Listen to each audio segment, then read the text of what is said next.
Hello students, welcome to my YouTube channel pharma ma'am. हम देख रहे हैं pharmaceutical chemistry of master of pharmacy first semester, subject code MPC 101। इसमें unit first हम देख रहे हैं। आज का हमारा टॉपिक है एटॉमिक एब्जॉर्प्शन स्पेक्ट्रोस्कोपी। हम यहाँ पे देखेंगे principle, instrumentation, interferences and application. तो आइए लेक्चर को स्टार्ट करते हैं। एटॉमिक एब्जॉर्प्शन स्पेक्ट्रोस्कोपी ये एक एनालिटिकल मेथड है जिससे हम सैंपल में छुपे मेटल्स को डिटेक्ट करते हैं। यानी कि सैंपल में कौन सा मेटल प्रेजेंट है हम उसका यहाँ पे पता लगाते हैं। ठीक है, ये हमारा प्रिंसिपल है। अगर आप मेरा प्रीवियस वीडियो देखे होंगे स्टूडेंट, तो ये बिल्कुल फ्लेम इमिशन स्पेक्ट्रोस्कोपी से मिलता जुलता है। अगर हम इस पार्ट को यहाँ पे हाइड कर दें तो ये चीज़ बिल्कुल फ्लेम इमिशन स्पेक्ट्रोस्कोपी से मिलता जुलता है। तो यहाँ पे आपका यही एक न्यू पार्ट है, ये है आपका रेडिएशन सोर्स, जहाँ पे हम मोस्ट कॉमन रेडिएशन सोर्स जो यूज करते हैं वो है हॉलो कैथोड लैंप। तो इसका पहले एक बार डिटेल देख लेते हैं। ये हॉलो कैथोड लैंप है जो कि हमारा रेडिएशन सोर्स की तरीके से यूज होता है। ये एक ट्यूब लाइक स्ट्रक्चर होता है जिसमें इनर्ट गैस लो टेम्परेचर पर फिल रहता है। इसमें कैथोड होता है जो कि मेटल ऑफ इंटरेस्ट का बना होता है। यहाँ पे आप देख रहे हो यही कैथोड है, मैंने इसे हाईलाइट किया है। ये मेटल ऑफ इंटरेस्ट का बना हुआ है। मेटल ऑफ इंटरेस्ट का मतलब होता है यदि सैंपल में सोडियम को एनालाइज करना चाहते हैं हम, तो जो कैथोड होगा हमारा वो सोडियम मेटल का बना होगा। यदि हमारे सैंपल में हम मैग्नीशियम को एनालाइज करना चाहते हैं तो जो हमारा कैथोड होता है वो मैग्नीशियम का बना होता है। जब हम कैथोड और एनोड के बीच में हाई वोल्टेज अप्लाई करते हैं जिसके वजह से इनर्ट गैस आयोनाइज्ड हो जाते हैं। ठीक है, कैथोड और एनोड के बीच में हम क्या करेंगे, हाई वोल्टेज अप्लाई करेंगे, जिसके वजह से जो इनर्ट गैस चैम्बर में प्रेजेंट है वो क्या हो जाएंगे, आयोनाइज्ड हो जाएंगे। और ये आयोनाइज्ड एटम कैथोड को जाकर हिट करता है। ठीक है, नियॉन और आर्गन के आयोनाइज्ड एटम क्या करेंगे, कैथोड को जाकर हिट करेंगे।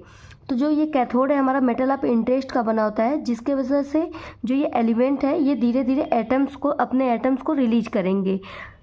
इसी मेथड को जो यहाँ के एलिमेंट है जब एटम्स बन के रिलीज होंगे तो इसे स्प्रूटिंग बोलते हैं। इस मेथड को स्प्रूटिंग भी बोला जाता है। तो जब ये एटम्स यहाँ से रिलीज होगा और ये आगे चल के देखेंगे तो ये फ्रेम से जाकर पास होगा। ठीक है, यही कैथोड का यहाँ पे काम है। तो अब हम लोग यहाँ पे एक बार प्रिंसिपल को फिर से देख लेते हैं अच्छे से। ठीक, तो हमारा प्रिंसिपल कहता है कि यहाँ पे देखिए कि सैंपल सोल्यूशन है। ठीक है, तो इस चैम्बर के थ्रू आपका सैंपल सोल्यूशन जो है नेबुलाइज़र में आएगा। नेबुलाइज़र के अंदर ये जो सॉल्यूशन फॉर्म में होते हैं, यहाँ पे नेबुलाइज़र और एटमाइज़र मिलके क्या करते हैं, उस सैंपल सोल्यूशन को मिक्स्ड फॉर्म में कन्वर्ट कर देते हैं और फिर उसे स्प्रे कर देते हैं आपके फ्लेम तक। फ्लेम के पास अब वो मिक्स्ड फॉर्म में जो भी सैंपल में जो एटम प्रेजेंट है कुछ यहाँ पे दिखेंगे। ठीक है, और नेक्स्ट हमारा यहाँ पे रेडिएशन सोर्स रहेगा जिसमें मेटल ऑफ इंटरेस्ट, जैसे कि हमने यहाँ पे सोडियम लिया है तो ये मेटल ऑफ इंटरेस्ट जो है हमारा सोडियम का बना होगा। अब नियॉन और आर्गन के आयोनाइज्ड होने के कारण कैथोड जो है अपने एलिमेंट, ये कैथोड जो है ये धीरे धीरे एटम्स को और रिलीज करेगा। तो यहाँ से सोडियम एटम्स और भी क्लाउड फॉर्म में यहाँ पे आकर इकट्ठा हो जाएंगे। इसी को हम लोग बोलते हैं स्प्रूटिंग। अब ये सारे एटम्स जो हैं यहाँ से भी जो रिलीज हुआ और जो सैंपल का एटम है यही अब फ्लेम से पास करते हुए मोनोक्रोमेटर, डिटेक्टर और रिकॉर्डर के पास जाएगा। तो यही हमारा प्रिंसिपल है। हम यहाँ पे एक बार उसको थ्योरी पार्ट में भी समझ लेते हैं। थ्योरी भी हमारा कह रहा है कि when a liquid sample introduced into AAS, firstly it get convert into free atom by using nebuliser and flame. तो हमारा जो सैंपल है जब वो उसको हम इंट्रोड्यूस कराएंगे तो सैंपल हमारा नेबुलाइजर के हेल्प से छोटे छोटे फ्री एटम्स में कन्वर्ट हो जाएगा। After that the free neutral atom absorb the radiation from the source. उसके बाद जो ये फ्री एटम्स थे वो आपके रेडिएशंस जो कि कैथोड से आ रहा है उसे एब्जॉर्ब कर लेगा। The absorption will be proportional to the density of atoms in flame और concentration of the atom in flame, that is Beer's law.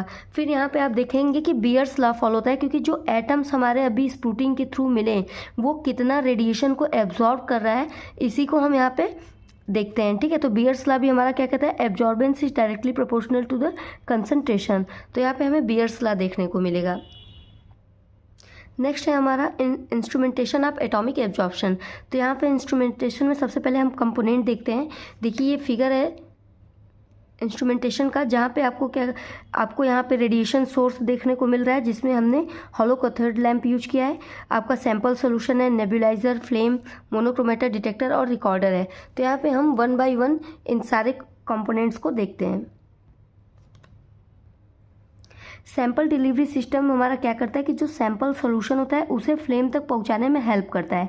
Sample solution एक चैम्बर के थ्रू नेबुलाइजर में जाएगा, जहां पे नेबुलाइजर उसे मिस्ट फॉर्म में कन्वर्ट करेगा और उसे फ्लेम तक स्प्रे करता है। एटमाइजर का काम क्या होता है, वो convert fine particle into individual molecules and breaking molecules into atoms. तो ये जो फाइन पार्टिकल्स होते हैं उसको मॉलिक्यूल्स में और फिर उस मॉलिक्यूल्स को छोटे छोटे एटम्स में कन्वर्ट करता है। नेक्स्ट है हमारा रेडिएशन सोर्स। अभी हम लोगों ने एक तरीके का रेडिएशन सोर्स देखा, हॉलो कैथोड लैंप, और दूसरा हमारा होता है इलेक्ट्रोड लेस डिस्चार्ज लैंप। ठीक है, तो पहला हमारा है हॉलो कैथोड लैंप। ये क्या होता है, कह रहा है कि this one is the most common radiation source in AAS. ठीक है, मतलब एटॉमिक एब्जॉर्प्शन स्पेक्ट्रोस्कोपी में सबसे ज़्यादा जिस रेडिएशन सोर्स का यूज होता है वो है hollow cathode lamp. It contains a tungsten anode and a hollow cylindrical cathode. यहाँ पे आपको एक कैथोड और एनोड देखने को मिलेगा, जो कि एनोड आपका टंगस्टन से बना हुआ होता है। These are sealed in a glass tube filled with an inert gas. और ये एक सील्ड ग्लास ट्यूब से बना होता है और इसके अंदर आपका इनर्ट गैस भरा होता है, जैसे कि अभी हम लोगों ने नियान और आर्गन देखा। ठीक है, Each element has its own unique lamp which must be used for that analysis। मतलब अलग अलग मेटल्स जिसे हमें डिटेक्ट करने हैं वो अलग अलग तरीके के यूनिक लैंप को यूज करते हैं। मतलब मेटल ऑफ इंटरेस्ट पे ये डिपेंड करता है कि अगर हमें सोडियम का पता लगाना है, मेटल्स में डिटेक्ट करना है सैंपल में कि सोडियम है, तो हमारा जो लैंप रहेगा वो कैसा रहेगा, सोडियम कंटेनिंग कैथोड वाला लैंप रहेगा। ठीक है, अगर मैग्नीशियम हमें देखना है तो हमारा जो लैंप यूज होगा वो कैसा होगा, उसमें जो कैथोड होगा वो मैग्नीशियम के मेटल ऑफ इंटरेस्ट का बना होता है। नेक्स्ट है हमारा इलेक्ट्रोड लेस डिस्चार्ज लैंप। तो यहाँ पे हमारा सेम वैसा ही चैम्बर रहता है, वो उस चैम्बर में भी आपका आर्गन गैस भरा रहेगा और एलिमेंट ऑफ इंटरेस्ट का बना होता है वहाँ पे भी। लेकिन यहाँ पे हम क्या यूज करते हैं, रेडियो फ्रिक्वेंसी एनर्जी के द्वारा हम जो आर्गन हमारा गैस है उसे आयोनाइज कराते हैं। यहाँ पे हम लोगों ने हॉलो कैथोड में देखा था कि हाई वोल्टेज अप्लाई करा रहे थे कैथोड और एनोड के बीच में आयोनाइजेशन के लिए गैस के। लेकिन यहाँ पे आर्गन और नियान जैसे गैस को आयोनाइज कराने के लिए हम लोग रेडियो फ्रिक्वेंसी एनर्जी का यूज करते हैं मेनली। नेक्स्ट है हमारा मोनोक्रोमेटर। मोनोक्रोमेटर क्या करता है, तो the main function of monochromator is to convert polychromatic light into monochromatic light. तो ये पॉलीक्रोमेटिक लाइट को मोनोक्रोमेटिक लाइट में कन्वर्ट करता है। दो टाइप्स के मोनोक्रोमेटर हम देखते हैं, प्रिज्म और ग्रेटिंग। प्रिज्म हमारा क्या होता है, क्वार्ट्ज मटेरियल का बना होता है।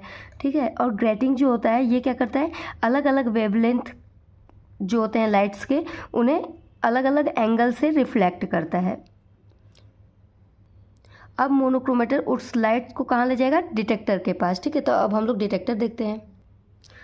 तो मोनोक्रोमेटर से अब लाइट पास होकर कहाँ आ गया, डिटेक्टर के पास। It detect the intensity of emitted light coming from via flame via monochromator. तो अब डिटेक्टर क्या करेगा, जो हमारे इमिटेड लाइट है उसकी इंटेंसिटी को मेजर करेगा, डिटेक्ट करेगा, और it convert the light energy into electrical energy. और ये क्या करता है डिटेक्टर, जो हमारी लाइट एनर्जी अभी तक आ रही थी उसको ये इलेक्ट्रिकल एनर्जी में कर देगा। यहाँ पे दो तरीके के डिटेक्टर हम देखते हैं, पहला है आपका फोटोवोल्टेइक सेल्स और दूसरा है आपका फोटो मल्टीप्लायर ट्यूब। अब डिटेक्टर क्या करेगा, जो लाइट एनर्जी को इलेक्ट्रिकल एनर्जी में जब कन्वर्ट कर दिया तो ये इलेक्ट्रिकल एनर्जी अब कहाँ जाएगा, रिकॉर्डर के पास जाता है। ठीक है, तो अब हम लोग देखेंगे recorder. The recorder can receive electrical signal from detector. तो अब रिकॉर्डर क्या करेगा, इलेक्ट्रिकल सिग्नल जो आता है उसे ये रिसीव करेगा to convert them into a readable response, और उसे एक रीडेबल रिस्पॉन्स में कन्वर्ट करेगा। Finally it display the absorption spectrum. तो और ये क्या करेगा, फिर वो जो रीडेबल रिस्पॉन्स है उसे एक एब्जॉर्प्शन स्पेक्ट्रम के रूप में आपका डिस्प्ले करेगा। ठीक है, मतलब स्पेक्ट्रा ड्रा करेगा रिकॉर्डर हमारा। ठीक है, अब हमारा टॉपिक है application of atomic absorption spectroscopy. तो इसे देखते हैं। देखिए AAS is widely used in metal alloy and inorganic analysis.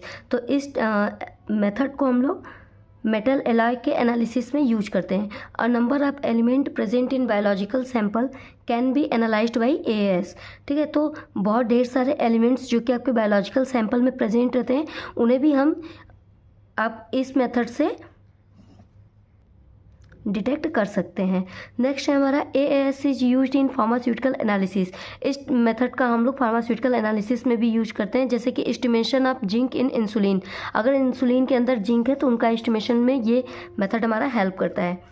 In petroleum industry to determine the impurity in petrol. तो अगर पेट्रोल के अंदर यदि हमारे इम्प्योरिटीज़ है वहाँ पे भी हम इस स्पेक्ट्रोस्कोपी का हेल्प लेके डिटर्मिनेशन करते हैं। नेक्स्ट हमारा used in determination of calcium and magnesium in cement. तो यहाँ पे हम लोग कैल्शियम और मैग्नीशियम का भी डिटर्मिनेशन करते हैं यदि वो सीमेंट में है तो। To estimate metals like sodium, potassium, calcium etcetera in sample of urine serum, body fluid. और यदि हमारे body fluid like urine serum में यदि किसी भी प्रकार के मेटल्स पाए जाते हैं तो हम इस स्पेक्ट्रोस्कोपी के थ्रू मेटल्स को डिटेक्ट करते हैं। तो ये हमारा कुछ इम्पॉर्टेंट एप्लीकेशंस था।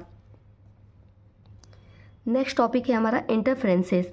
इंटरफ्रेंसेस एक फिनोमेना है। यहाँ पे आप क्या देखोगे, कोई हमारा अननोन स्पीसीज स्पेक्ट्रम को क्या करेगा, चेंज कर देगा, या वहाँ पे आके टाइप्स ऑफ इंटरफ्रेंसेस।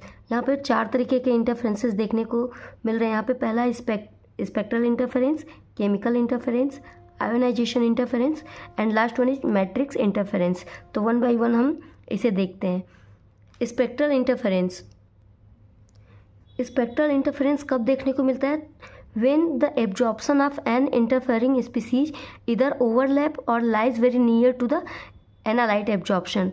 मतलब कि जब आपका कोई एनालाइट एब्जॉर्प्शन के ही नियर किसी इंटरफेरिंग स्पीसीज का भी स्पेक्ट्रम बनने लगे तो हम वहाँ पे स्पेक्ट्रल इंटरफेरेंस देखते हैं। ठीक है, जैसे कि हमारा वेनेडियम का आपका आता है एब्जॉर्प्शन लाइन दिखाता है 308.211 नैनोमीटर पे, और अगर एल्युमिनियम भी वहाँ प्रेजेंट हो गया तो इसका एब्जॉर्प्शन स्पेक्ट्रम दिखाएगा 308.215 नैनोमीटर पे। ठीक है, तो ये काफ़ी एक दूसरे के नियर वैल्यू है। ठीक है, तो इस तरीके से हमें क्या वहाँ देखने को मिलेगा, स्पेक्ट्रल इंटरफेरेंस देखने को मिलेगा। नेक्स्ट है हमारा chemical interference. Chemical interference occur when an analyte or compound is not totally decomposed in flame, therefore a reduced absorbance of the analyte. यहाँ पे क्या होता है कि केमिकल इंटरफेरेंस में हम देख रहे हैं कि जो हमारा एनालाइट है उसका टोटली डिकम्पोजिशन नहीं हो पा रहा है, जिसके वजह से हमारा एब्जॉर्बेंस जो है वो रिड्यूस हो जा रहा है। तो इसको हम कम कैसे कर सकते हैं, तो कह रहा है it can be overcome by increasing flame temperature. तो हमें इसे कम करने के लिए जो फ्लेम का टेम्परेचर है उसे बढ़ा देना चाहिए। टेम्परेचर यदि हम बढ़ा देंगे तो जो हमारा कंपाउंड है उसका डिकम्पोजिशन अच्छे से हो जाएगा, जिसके वजह से प्रॉपर स्पेक्ट्रम हमें देखने को मिलेगा। नेक्स्ट है हमारा ionisation interference. It occur due to the high temperature that cause ionisation of atom by removal of electron from outer shell. ये किस वजह से हो रहा है, तो ये हाई टेम्परेचर की वजह से हो जा रहा है। अगर टेम्परेचर हम ज़्यादा दे रहे हैं तो जो हमारा एटम है उसका आयोनाइजेशन हो जा रहा है, और आयोनाइजेशन हो जाने के कारण जो हमारा इलेक्ट्रॉन है वो आउटर सेल से बाहर निकल जा रहा है। ठीक है, तो इस टाइप के इंटरफेरेंस को क्या कहते हैं, आयोनाइजेशन इंटरफेरेंस कहते हैं। केमिकल इंटरफेरेंस में हमारा टेम्परेचर कम था जिसकी वजह से डिकम्पोजिशन अच्छे से नहीं हो पा रहा था। ठीक है, जबकि आयोनाइजेशन इंटरफेरेंस में क्या रहा है कि टेम्परेचर ज़्यादा हो जा रहा है जिसके वजह से आयोनाइजेशन हो जा रहा है। तो इन दोनों की वजह से आपको यहाँ पे इंटरफेरेंस देखने को मिल रहा है। नेक्स्ट है हमारा matrix interference. Matrix interference is a physically interference and can either suppress or enhance absorbance signal or analytes। तो मैट्रिक्स इंटरफेरेंस जो होता है वो एक फिजिकली इंटरफेरेंस होता है। मतलब कि आपका जो एनालाइट है, जो कंपाउंड है ना, उसके यदि विस्कोसिटी में या फिर सरफेस टेंशन में यदि कोई किसी भी तरीके का चेंजेस आ जाएगा तो ये हमारे स्पेक्ट्रम को कहीं ना कहीं अफेक्ट करेगा। ठीक है, तो ये फिजिकल टाइप्स के जो इंटरफेरेंसेस है इनसे आने वाले इंटरफेरेंस को हम क्या बोलते हैं, मैट्रिक्स इंटरफेरेंस कहते हैं। ठीक है स्टूडेंट्स, तो यहाँ पे हमारा फर्स्ट यूनिट कंप्लीट होता है। ठीक है, फर्स्ट यूनिट हमारा कंप्लीट हो गया। अब हम लोग देखेंगे यूनिट सेकेंड एनएमआर से रिलेटेड। तब तक आप इनका स्क्रीनशॉट ले लीजिए। फर्स्ट पेज है ये।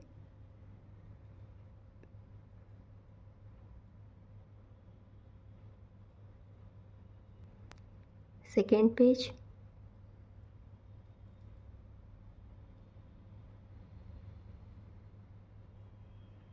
Third page,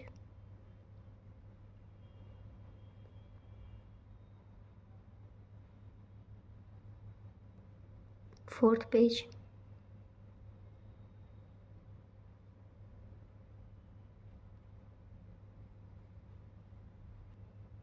fifth and last page.